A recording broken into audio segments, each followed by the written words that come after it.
Bonjour, bienvenue dans cette nouvelle vidéo un peu spéciale. Aujourd'hui, j'ai le privilège de recevoir Alexandre Nano à propos de la nouvelle traduction de la Bible, les 4 évangiles.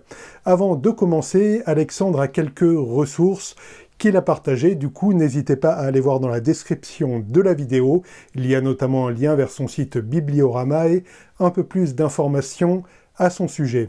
Avant de commencer la vidéo, n'hésitez pas à vous abonner à la chaîne, n'hésitez pas à partager si ça vous intéresse. Il me reste à vous souhaiter un bon visionnage, une bonne interview, c'est parti.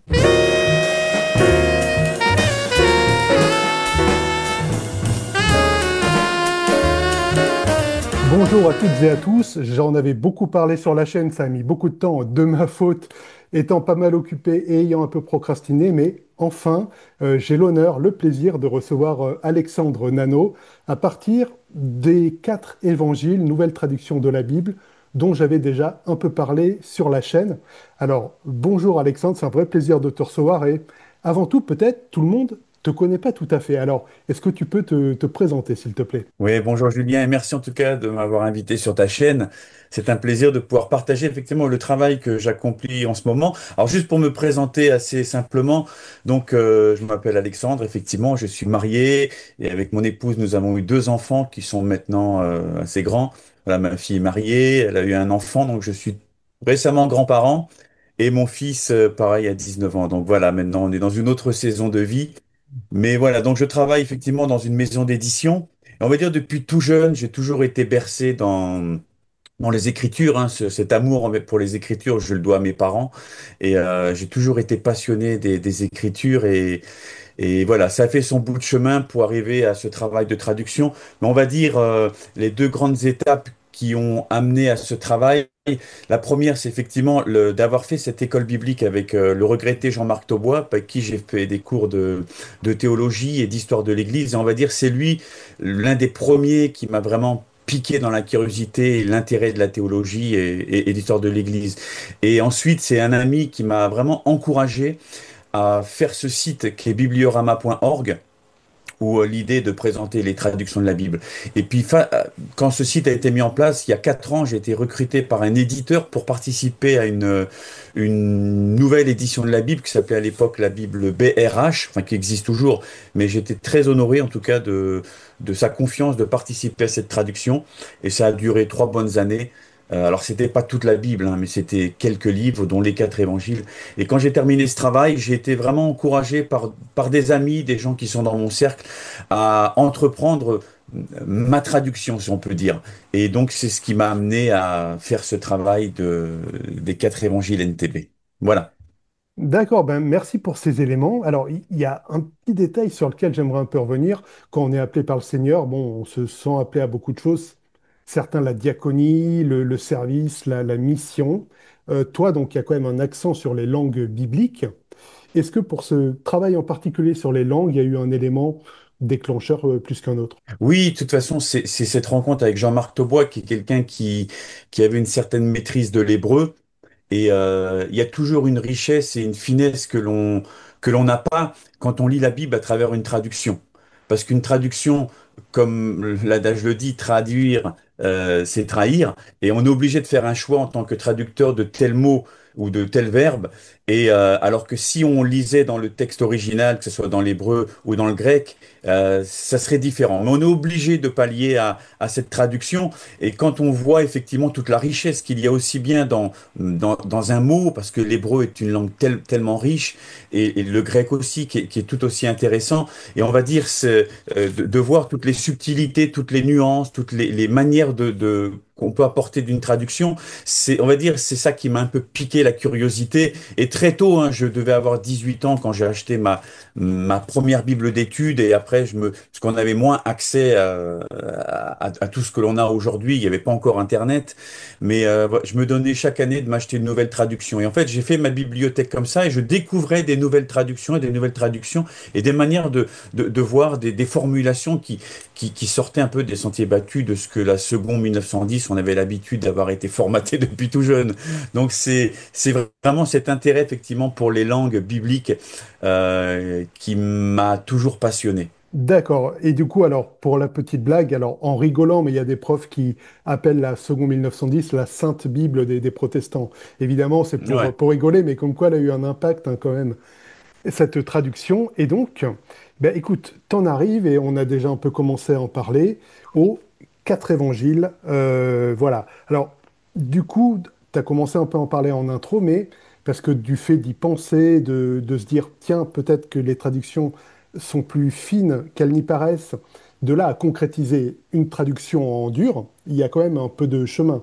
Du coup, qu'est-ce qui t'a poussé à passer le pas, quoi, de concrétiser ce projet?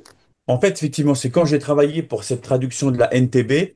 Et en fait, quand on entreprend une nouvelle traduction, enfin, en tout cas, l'une des questions qu'on se pose, c'est à quel public je m'adresse. Parce que en fonction du public, oui, du public à qui je m'adresse, ça va définir euh, la méthode de traduction. Donc, euh, par exemple, la Bible BRH, le public, c'était vraiment quelqu'un qui était sensible à la question oui, d'Israël, l'hébreu, et puis en tout cas d'avoir une traduction qui soit une traduction formelle, c'est-à-dire plutôt proche du texte, plutôt que quelque chose de dynamique comme second ou français courant ou parole de vie. Mais donc, par exemple, dans la BRH, l'idée c'était de d'hébraïser tous les noms propres.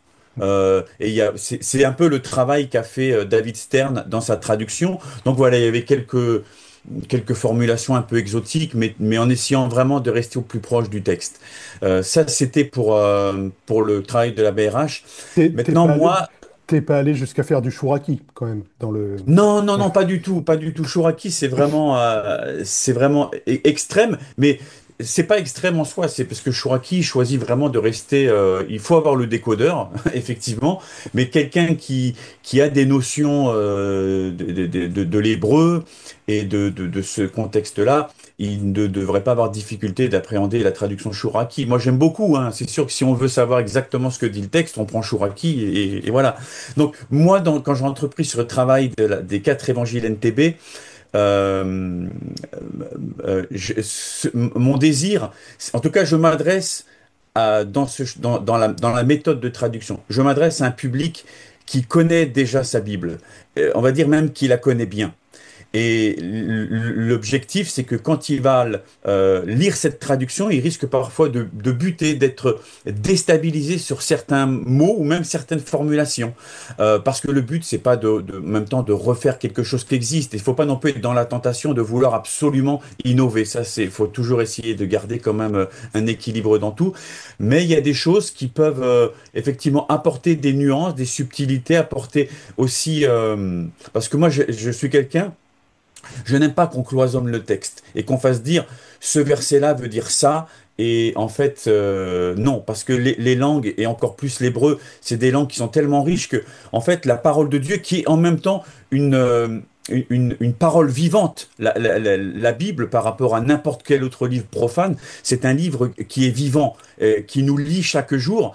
Et on peut pas, ce texte ne peut pas en quelque sorte être cloisonné. Alors certes, il l'est quand on traduit, parce que le texte est figé dans le papier, mais il doit pouvoir, quand on le lit, essayer de libérer quelque chose et nous permettre d'avoir, on va dire, une pluralité d'interprétation, sans partir dans des choses farfelues, mais en restant quand même avec quelque chose qui est cohérent avec l'idée de la parole de Dieu.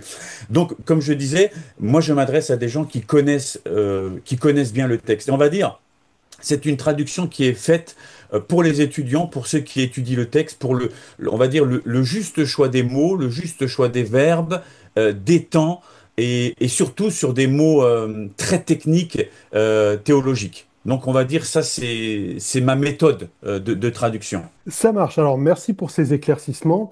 Avant d'en venir juste à la prochaine question, alors là, je m'adresse à vous qui regardez la vidéo.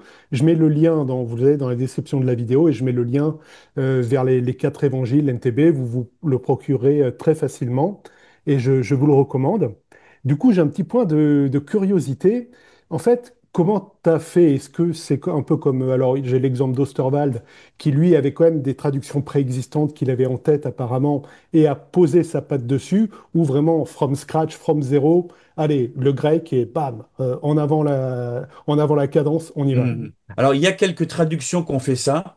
Par exemple, même Louis Bonnet dans ce qu'a donné récemment ce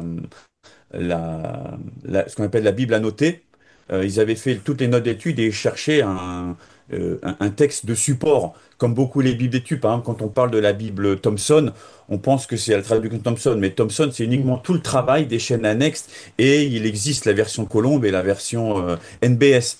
Mais effectivement, il y a des traducteurs, et moi j'ai un tableau, en fait, c'est un peu ma matrice, j'ai un tableau Excel où j'ai à peu près 170 traductions française de la Bible. Alors, 170, ça fait beaucoup, mais par exemple, je vais prendre Jérusalem.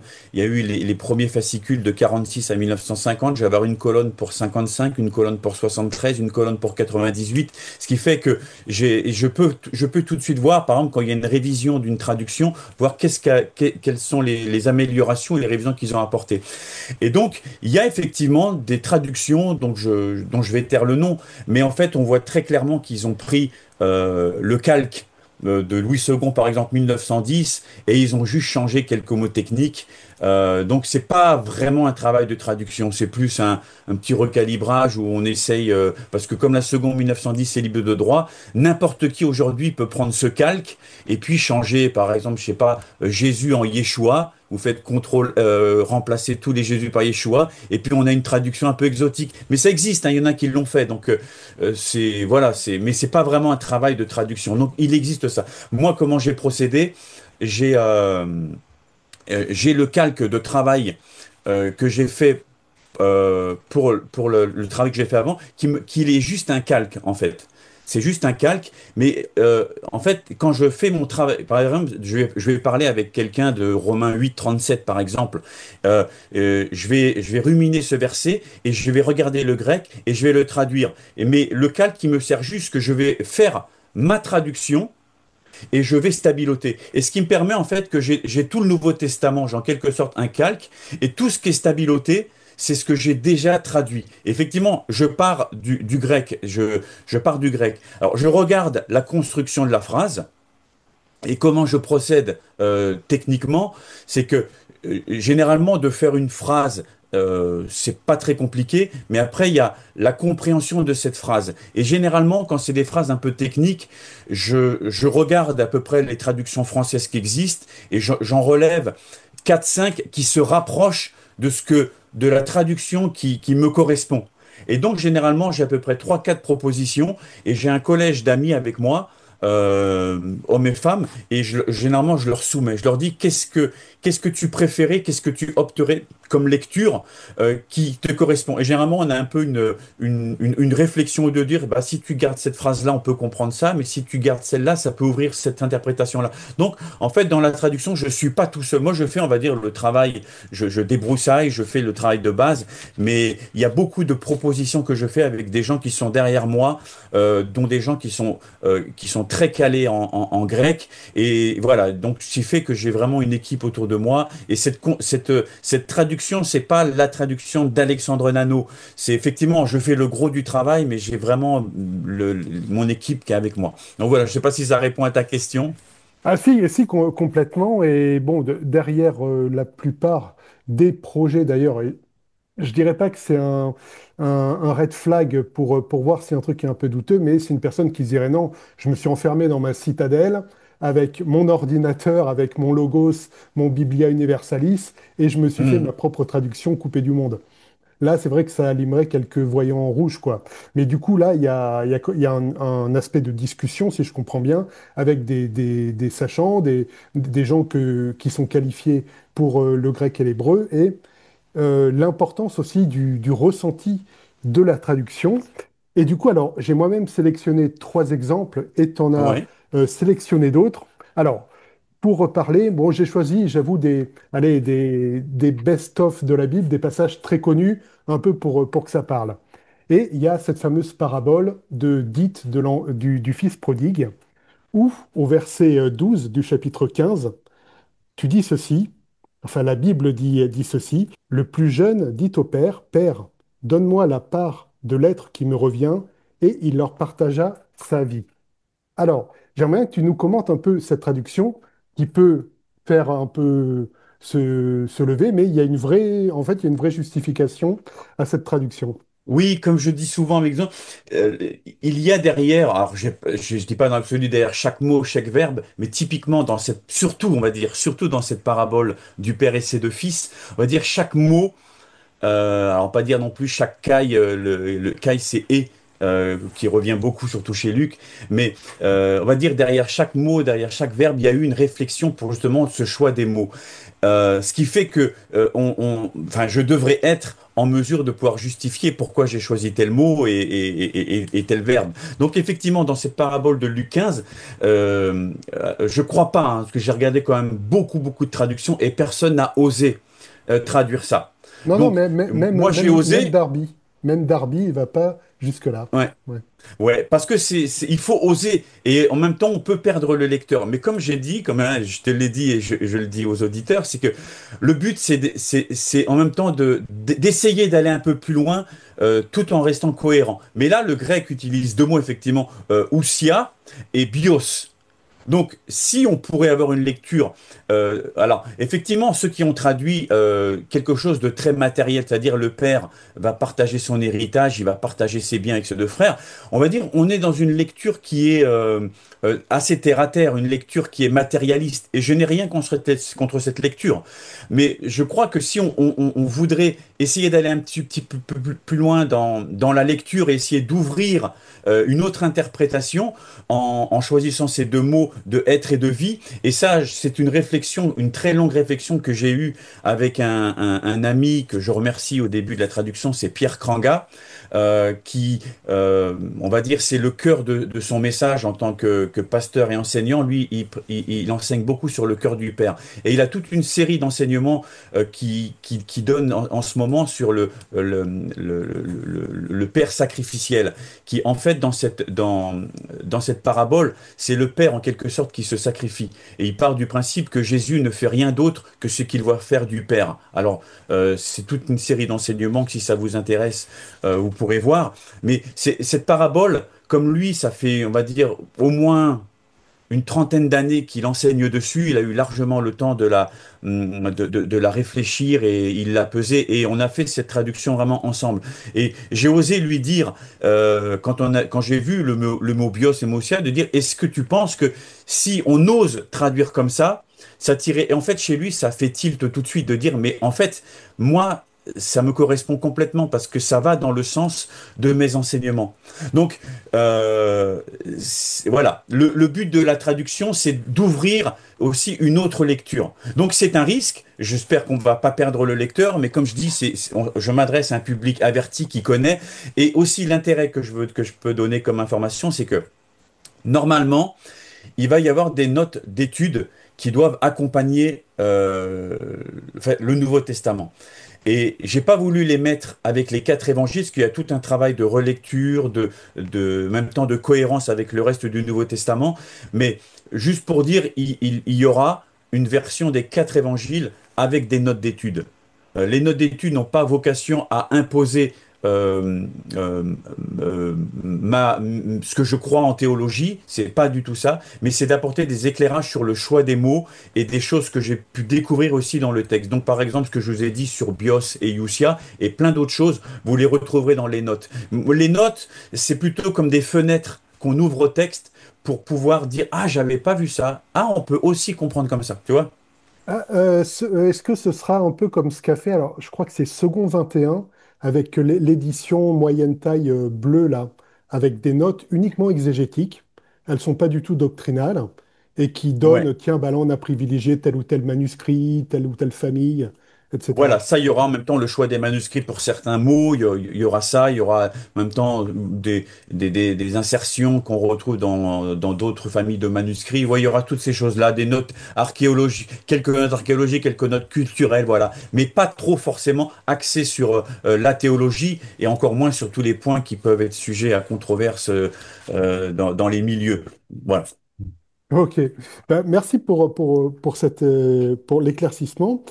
Et alors, on t'a déjà un peu parlé du vocabulaire, justement, quand j'ai dit, voilà, ne pas aller jusqu'à Chouraki, mais tu as quand même tenu à garder des termes, peut-être dans la langue dans laquelle ils étaient prononcés. Notamment, alors je donne juste un exemple, mais il y en a d'autres. Au début de l'évangile de Jean, au premier chapitre, verset 17, car la Torah a été donnée par Moïse. Voilà, donc tu conserves Torah, la loi. Du coup, est-ce que pour toi, il y a une importance à peut-être essayer de restituer ce qu'entendait une personne qui entendait ça, le premier lectorat? Disons que c'est un choix, c'est un choix. Enfin, chaque mot, c'est un choix de traducteur. Et je suis très sensible à la question.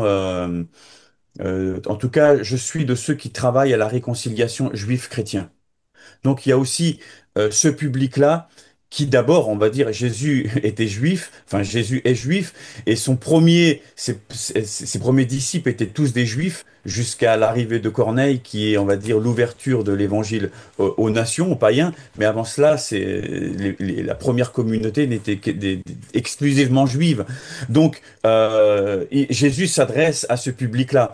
Et effectivement, dans Jean 17, quand on dit la Torah a été donnée à Moïse, on le sait que il a donné la loi, mais en fait le mot loi, c'est une traduction qu'on utilise généralement quand on prend le mot Torah. Or le mot Torah, ce n'est pas exclusivement la loi. Dans la Torah, il y a aussi des récits. Enfin, je ne vais pas rentrer dans tous les termes techniques. Il y a effectivement de la loi, il y a de la législation, il y a des récits, il y a des enseignements. Et je trouve que le mot le plus global qui correspondrait à Torah, c'est l'enseignement. Parce que la Torah, avant tout, quand on lit la Torah, c'est un enseignement. C'est un enseignement qui est donné. Donc, c'est un choix que j'ai voulu garder. Alors, j'ai pas voulu le faire comme certains, par exemple, systématiser à chaque fois qu'il y aura le mot nomos, par exemple. À chaque fois que je vois le mot nomos, systématiquement, je le traduis par loi. Je tiens compte du contexte. Et là, comme il est parlé de c'est Moïse qui l'a donné, je crois qu'en même temps, le peuple juif, que ce soit un Israélien, un juif qui tomberait sur ma traduction. Voilà. Et en même temps, on pourrait très vite en même temps enchaîner sur la question du choix, parce que là, il y a la révision de la Bible de Jérusalem qui est en train d'être mise en place. Et là, j'ai acheté, toi, hier, les quatre évangiles de Jérusalem. Et donc, je regarde qu'est-ce qui est fait. Ils ont, dans leur introduction, justement, ils justifient. Et d'ailleurs, la Top 2010 avait fait la même chose, sur justement faire attention à l'emploi du mot juif, principalement dans l'évangile de Jean. Et là aussi, il faut faire attention parce que c'est ce qu'a donné en même temps tout cet antisémitisme pendant 2000 ans d'histoire et tout ce qu'on connaît. Et il est bien justement à cet endroit-là de pouvoir justement marquer des nuances. Et quand par exemple, c'est dans Matthieu, je crois qu'ils vont dire que son sang retombe sur nous et sur nos enfants, que c'est pas l'entièreté du peuple juif qui dit ça. Il faut là justement faire poser les choses et faire du choix entre les autorités juives qui vont, par exemple, dans Jean, tu parlais de Jean, quand les autorités juives vont envoyer à Jean-Baptiste demander qui es-tu, et c'est pas tous les juifs envoyèrent. Là, c'est intéressant de traduire les autorités juives, mais pas systématiquement Judaïoi par juif. Donc ça, c'est vraiment des mots techniques où faut vraiment les peser pour essayer de trouver un juste équilibre. Merci pour cet éclairage. Et c'est vrai, alors t'en as un peu parlé, que mal pris, hors contexte, des phrases et la manière dont on utilise les termes, notamment le terme juif, bah, donne tout simplement des exégèses complètement atroces et qui justifient des actes Mm. atroces et abominables qui ont eu cours à travers l'histoire. Et je pense qu'on peut encore prier pour ce peuple juif aujourd'hui victime. Vraiment des colibés les plus atroces et des pires Ouais. clichés qui traînent des années 30. Donc, merci beaucoup d'avoir mis ça en lumière. On va rester un peu dans une sorte de polémique quand même, un verset qui est très connu, et là où tu as choisi quand même de mettre entre parenthèses des termes. C'est tout simplement la fameuse confession de Pierre auprès de Jésus. Donc, on peut lire en Matthieu 16 le verset 18, et moi, je te dis que toi, tu es Pierre, entre parenthèses Pétros, donc dans ton texte, et sur ce rocher, entre parenthèses Pétra, je bâtirai mon église, et les portes du Hadès ne seront pas plus fortes qu'elle. Du coup, est-ce que c'est à des... Alors, à des fins théologiques, à des fins pédagogiques, peut-être, que là, tu as vraiment laissé, entre parenthèses, la translittération des termes. Ouais, alors ça, typiquement, il y aura une note qui, dans la version d'étude, qui justement expliquera ça. Mais disons que on peut penser qu'il y a un jeu de mots en grec. Et effectivement, les traductions, si on dit tu es Pierre et sur sur ce rocher, bah, le lecteur, il peut pas forcément faire le lien. Pour ça que j'ai voulu les mettre entre parenthèses pour oui, pour que le lecteur puisse voir en fait la cohérence entre ce que Jésus dit. Et effectivement, là, effectivement, on pourrait rentrer dans une certaine polémique où les catholiques auraient leur interprétation. Mais là, en tout cas, je soutiens la mienne en disant que Jésus dit à Pierre, moi je te dis que tu es Pierre, Pétros, c'est son nom grec, Pétros, et que sur cette Pétra, c'est-à-dire sur ce rocher, sur cette pierre, je bâtirai mon église. Et effectivement, on peut se poser la question, c'est quoi ce rocher? Mais c'est la confession de Pierre. C'est la confession de Pierre qui est le fondement même de l'évangile. Donc voilà, ça je le développe dans la note, mais j'ai voulu, oui, le mettre entre parenthèses. Peut-être qu'il y aurait peut-être pas d'intérêt si effectivement ça s'est mis dans la note. Tu vois, effectivement, ça peut ce qui est entre parenthèses, il pourrait être enlevé et le lecteur se référera dans la note d'étude. Ça, donc ça, je l'ai mis.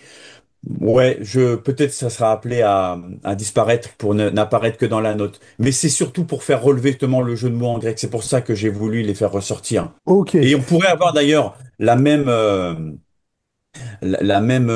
analyse dans le fameux passage de Jean 21 où il est là encore question de Pierre, où Jésus dit à Pierre, Simon, m'aimes-tu? Et vous savez que Seigneur, tu sais que je t'aime. Et là, il y a un jeu de mots entre agapéo et philéo qui est très difficile en français parce qu'on n'a pas c'est très difficile. Donc ça, c'est développé dans la version d'études.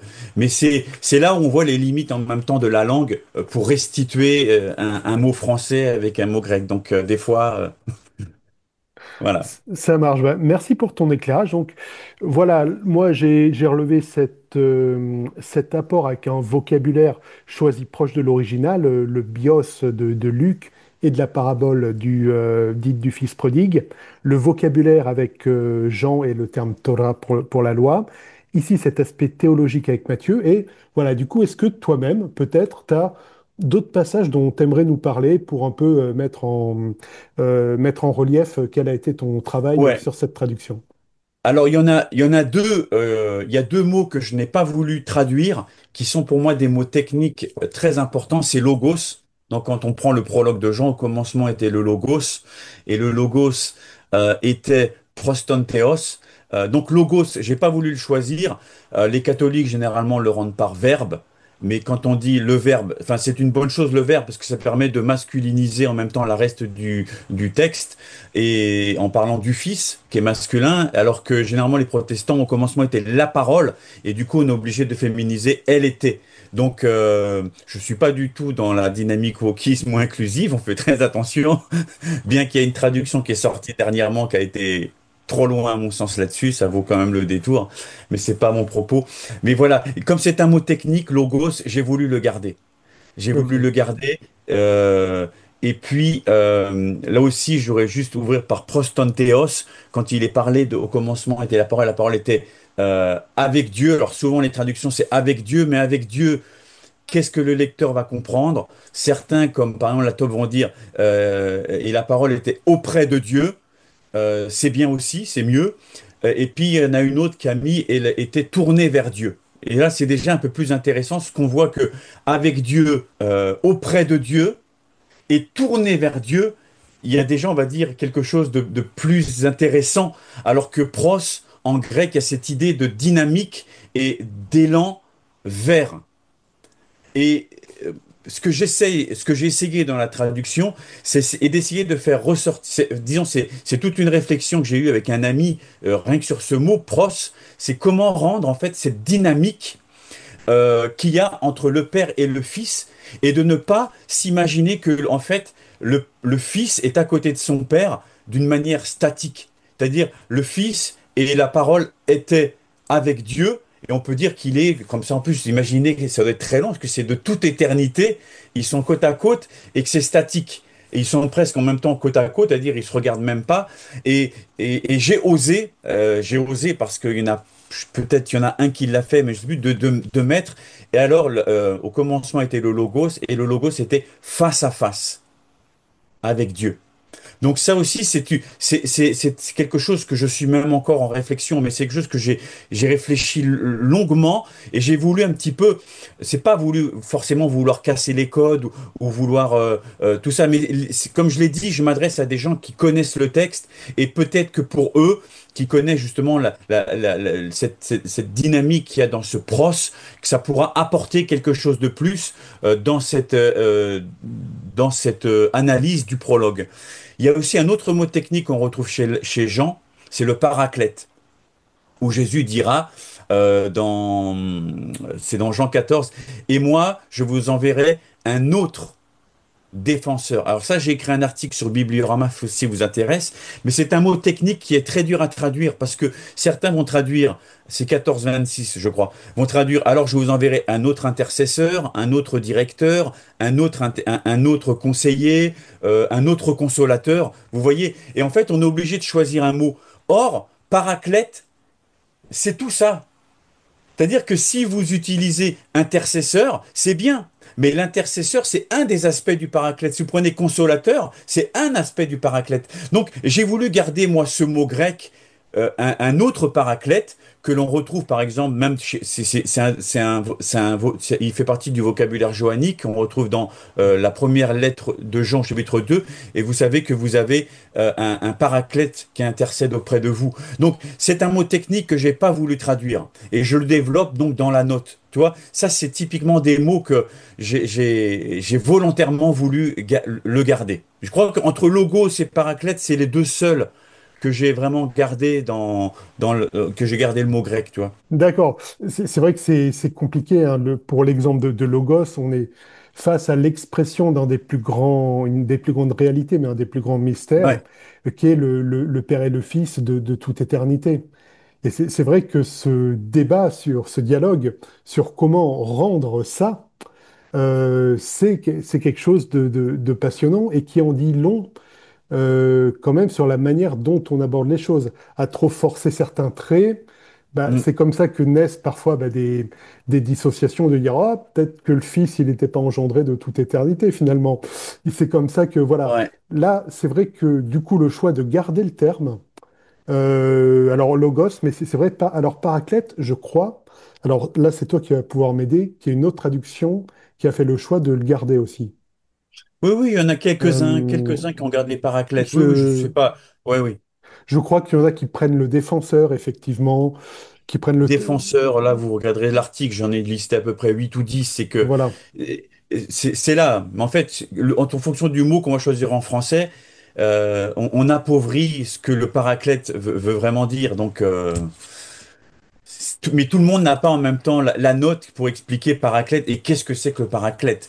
Donc, c'est l'intérêt quand il y a des notes d'études. Je pourrais donner encore deux petits exemples. Avec Si tu plaisir. veux, je vais aller assez vite dans le choix de la traduction que euh, je dis peu parce qu'il y en a pas. C'est vraiment les traductions qui sont les très littérales. Par exemple, Sœur Jeanne d'Arc, qui est une très bonne traduction. Alors, surtout certains me disent, ah bon, Jeanne d'Arc, elle a fait une traduction. Non, c'est pas Jeanne d'Arc qui a été brûlée à Rouen, c'est une sœur catholique qui a fait ça dans les années 90, qui est une très bonne. Elle a fait que les quatre évangiles, hein. Mais c'est une traduction qui est très littérale, qui est excellente. Et elle, entre autres, a relevé toutes ces petites subtilités-là du grec. Je prends deux exemples. Vous avez par exemple Jésus qui est dans la barque avec ses disciples il y a la tempête. Et Jésus est donc sur un oreiller, sur un coussin. Et moi, quand j'ai commencé à traduire, j'ai essayé de m'imaginer en même temps la scène. Et je me dis, Jésus est dans la barque avec ses disciples, donc ils sont 12 et un 13. Et Jésus est, en même temps, on imagine, vous savez, ce qu'on est conditionné par l'image qu'on a vue, les films, les peintures. Et moi, j'avais une peinture chez ma grand-mère, enfin chez mes grands-parents, un grand tableau où il y avait Jésus qui était debout dans une barque. Et puis il calmait la tempête comme ça. Et donc c'était une barque, hein, une barque. Mais il ne devait pas y avoir 13 personnages, hein, je crois pas. Il y en avait 4, 5. Et moi j'imagine la scène, je me dis, waouh, maintenant dans une barque, être à 14. Je me dis, il devait être vachement serré. Et en plus, on imagine Jésus qui est recroquevillé au fond de la barque sur un coussin, tu sais, puis comme il y a des tempêtes, donc il a de l'eau, puis il dit, mais comment il fait pour rester endormi? Mais en fait, en grec, tu as deux mots. Tu as, je l'ai écrit ici, tu as ploion et ploiarion. Tu en as un qui devrait être traduit par barque, c'est-à-dire une petite embarcation, et puis tu as l'autre mot qui est vraiment une grande embarcation, c'est-à-dire un bateau où dedans on peut être beaucoup plus. Mais généralement, toi comme moi, quand on dit par exemple, allez, je vais faire un tour en barque, on est allez deux, trois, quatre grands maximum dans une barque, tu vois, parce qu'en même temps, on matérialise, on imagine une barque. Maintenant, j'imagine pas Jésus dans une barque avec 14 personnes. Donc, en fait, le mot grec, c'est justement le mot bateau. C'est un bateau, et là où tu retrouves les deux mots, c'est dans Jean 21, où il est dit, ils sont sept, et puis Pierre va dire, venez, allons pêcher, et là, il monte dans le bateau, et vous savez que Jésus dit, jetez le filet du côté droit du bateau, et là, il y a une pêche miraculeuse, et ils appellent leurs compagnons qui sont sur le rivage, et eux viennent avec une barque. Et très peu de traducteurs font la distinction entre barque et bateau. Donc moi, c'est justement quelque chose que j'ai relevé.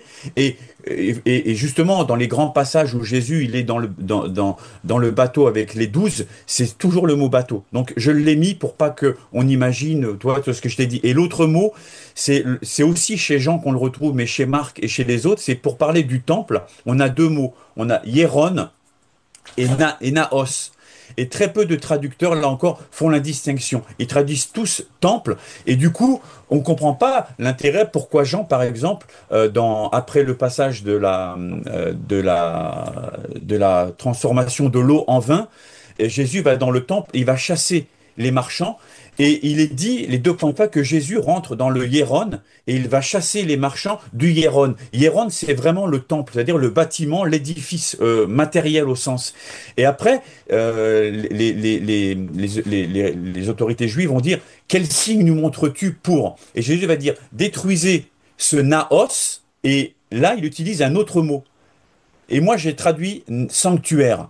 Le sanctuaire, c'est plus pour un vocabulaire qui est pour moi symbolique. Et quand on regarde là où naos est utilisé, on se rend compte que il a plus l'idée de quelque chose de symbolique que quelque chose de matériel. Et quand Jésus va dans le temple, par exemple, il va se promener dans le temple, il marche dans le temple, il va dans l'édifice matériel. Et là, généralement, c'est hieron. Donc, je le traduis par temple. Et par exemple, le rideau du temple va se déchirer. Je crois que c'est naos. Donc là aussi, il y a toute une symbolique. Tu vois? Donc ça, c'est entre barque et bateau, entre temple et sanctuaire, c'est typiquement des petits détails que j'ai voulu nuancer dans la traduction. D'accord. Et donc, tu t'as parlé d'une version donc d'étude. T'es dessus, je suppose. Est-ce que tu as une idée de date de sortie? Alors en fait, quand j'ai commencé la traduction avec Matthieu, j'ai fait Matthieu, j'ai fait Marc, j'ai fait Jean et après j'ai fait Luc. Et en fonction que je traduis, je mets des notes d'étude au fur et à mesure que je traduis. Donc, pour les évangiles, elles sont déjà faites, mais c'était trop de temps pour les mettre, pour les finaliser, les relire, les corriger. Qu'est-ce que je garde, qu'est-ce que je coupe, qu'est-ce que je reformule. Et comme je continue le Nouveau Testament, il y a des notes que j'ajoute pour faire des ponts entre les passages. J'ai pas voulu les faire. Mais effectivement, il y a des notes d'étude. C'est-à-dire que l'objectif final, c'est d'avoir le Nouveau Testament complet. Le Nouveau Testament complet, une nouvelle traduction du Nouveau Testament. Et donc, il y aura un modèle qui sera la traduction et il y aura un modèle qui sera la traduction avec les notes d'études incluses. Et je pense que comme il y a les 4 évangiles qui sont sortis, je vais aussi faire un modèle qui sera les 4 évangiles avec une version d'étude. Mais pour ça, il faudra encore s'armer un peu de patience. Alors, faut pas attendre 3 4 ans parce que j'avance quand même activement. Là, j'ai terminé les 3 lettres de Jean. Enfin, je le dis à l'heure où on est, là, on est début novembre 2025, mais j'ai terminé Philémon, à toi, 1 et 2 3 Jean, j'ai fini Tite, j'ai fini pas mal. Donc, il me reste encore, on va dire, 20% du Nouveau Testament. L'Apocalypse est fini, tu vois, mais il me reste 20% encore du Nouveau Testament. Voilà. Donc j'espère, je veux pas me mettre de pression, j'ai pas non plus de deadline, j'ai pas, voilà. Mais j'espère que pour la rentrée 2026, les ouvrages seront disponibles. Voilà. D'accord, bah écoute, merci. En tout cas, je rappelle donc, voilà, nouvelle traduction de la Bible, les quatre évangiles, avec ce travail dont tu as parlé. Donc, je vous le rappelle, en description de la vidéo, vous trouvez le lien pour vous la procurer. Alors, à titre personnel, moi, j'aime bien les couvertures souples quand je travaille, et j'aime bien les couvertures plus rigides pour offrir. Donc, je m'étais procuré les deux. La souple, là, j'aime bien pour bosser. Et j'ai offert, bah, il se trouve à ma sœur, la couverture rigide. Et du coup, j'ai une dernière question, bah, sur un sujet qui te touche toi personnellement ou quelqu'un d'autre ou une cause. Est-ce que il y a quelque chose pour lequel on peut prier pour toi? Bonne question, merci en tout cas de cet intérêt. Oui, de toute façon, c'est toujours bien, c'est toujours bon de se savoir entouré de prières quand on fait un travail comme cela. Parce qu'effectivement, il y a des enjeux et de se sentir porté en tout cas par des frères, par des sœurs, par des communautés dans la prière pour que ce travail rende gloire à Dieu premièrement, c'est à lui, hein, c'est pas pour ma propre gloire, mais c'est pour permettre en même temps à ce que les hommes, les femmes puissent vraiment parvenir à la connaissance du message de l'Évangile et pour grandir en maturité. En tout cas, c'est mon but. Donc voilà, prier dans ce sens-là, que Dieu m'accorde vraiment aussi la santé pour poursuivre ce travail. Ça marche. Bah, en tout cas, un grand, grand merci. Ça, comme je l'ai dit en introduction, ça a traîné. On a reporté, reporté, puis reporté. Je crois Ouais, que ça fait 1 an et demi qu'on en parle, hein, de cet ouais, entretien. ouais, Je ouais, suis ravi de l'avoir eu. À l'occasion d'une pérégrination, se capter en live serait top aussi. Donc là aussi, ouais, on ne se met pas la pression, mais ce serait un grand plaisir de te serrer la main et d'échanger en ouais, ouais, live. ouais. En tout cas, je vous remercie à toutes et tous. Je te dis salut, sois abondamment béni Merci, dans, Julien. dans tes traductions. Et j'espère que vous avez apprécié cet entretien. Je vous dis à bientôt, soyez abondamment bénis. Ciao. Au revoir.